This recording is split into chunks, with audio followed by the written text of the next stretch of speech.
Ng'ang'a, KTN.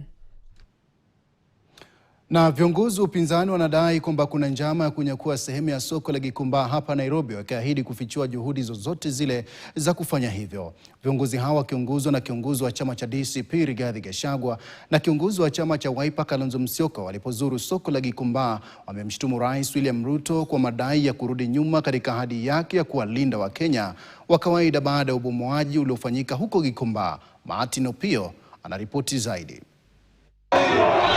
Upinzani uliwasili katika soko la Gikomba siku moja tu baada ya Rais William Ruto kukiri kuwa alikuwa ameombwa na viongozi wa soko hilo kusaidia kutengeza soko hilo. Walidai kuna njama ya kunyakua ardhi hiyo, huku wakiahidi kuwarudishia wananchi eneo hilo iwapo wataunda serikali ijayo. 15.5 acres. Tukiingia kwa serikali wiki ya kwanza, tutachukua hiyo shamba kutoka kwako, tulegeshee watu ya Gikomba. Hii ni court order. Hii hapa ni court order kusema watu wa Gikomba wasibomolewe manyumba yao na mahali ya biashara. Wakilishuhudi wa Nairobi pia walihusishwa na upinzani katika njama ya ubomozi. Nyinyi katika hiyo kilomita moja 60 million 10% mtachukua muweke mfuko.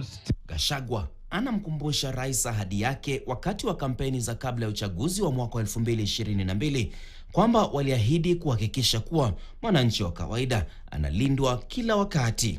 Kama unataka vita, hapana pigana na maskini. Mtu ya kupigana na yeye ni Rigiji, kijana ya Maumau.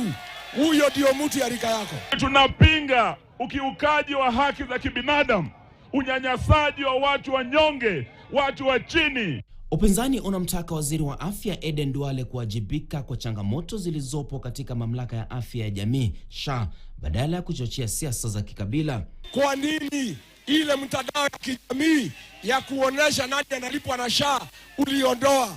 Yeye kujidefend anasema ati mimi napiga wa Somali. Martin Opio, KTN. Siku chache tu baada ya sauti za tingatinga